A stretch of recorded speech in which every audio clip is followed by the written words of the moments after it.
Concernant le pont As-Sirat, que j'avais déjà fait une vidéo assez récemment, on avait brièvement parlé de la description du pont. Et en bas, c'est le feu de l'enfer. Et pour tomber en bas, c'est l'équivalent de 70 ans de marche. Donc quand tu tombes, t'as le temps de sentir le feu jusqu'à ce qu'il te brûle pour de vrai. Et il y a des croyants qui vont tomber dans ce feu. Et ce seront des croyants qui auront fait des péchés capitaux, n'auront pas été pardonnés par Allah par rapport à ce qu'ils ont fait. Parce que soit ils n'ont pas demandé pardon, soit ils n'étaient pas sincères. On aura des anges, des prophètes et des pieux que Allah aura choisi parmi l'humanité pour intercéder en faveur de ceux qui seront tombés dans l'enfer. Donc toi, de ton côté, si tu fais les efforts pour, et si Allah te l'accorde le jour du jugement, tu auras cette capacité à pouvoir demander à Allah d'intercéder auprès d'Allah en faveur de peut-être membres de ta famille qui sont tombés en enfer. Mais il est également dit que le feu consumera le corps de ceux qui seront tombés, excepté la trace de prière qu'ils ont sur leur front. Et c'est là où moi je veux juste faire une petite parenthèse quand même, parce que toi qui fais pas la prière, tu penses sincèrement que Allah va accepter de te faire sortir du feu de l'enfer?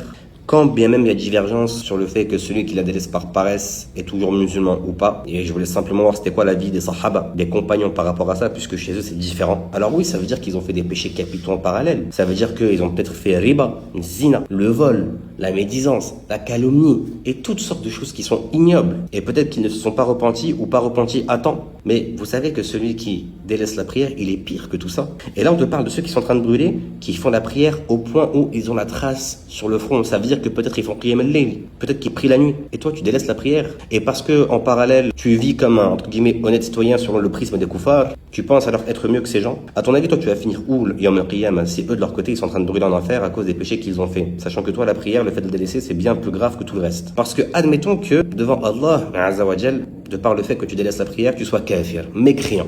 Imagine simplement que Allah, le jour du jugement, quand toi tu es en enfer parce que tu es tombé du pont et que certains soient en train d'intercéder auprès d'Allah pour toi, Allah leur refuse. Parce qu'ils ne te considèrent pas comme croyant. Parce que oui, ce serait que les croyants qui vont avoir accès au paradis. On parle pas de ceux qui sont tombés dans la mécréance là. Je sais que tu vas y demeurer l'éternité. On a un hadith du messager Ali sallallahu wa sallam qui nous dit que les gens du paradis et les gens de l'enfer, une fois qu'ils auront fini la traversée du pont, on appellera la mort et on l'égorgera sur le pont. Ainsi, ceux qui étaient au paradis et qui avaient peur qu'un jour ça se termine, ils seront soulagés. Et ceux qui étaient en enfer et qui espéraient pouvoir sortir rapidement, ils seront plus que tétanisés. Et Allah Azza wa Jalla dira à ce moment-là, vous serez éternellement dans l'endroit où vous êtes et vous n'y mourrez jamais. Quelle bonne nouvelle pour les croyants et quelle mauvaise nouvelle pour le kafir.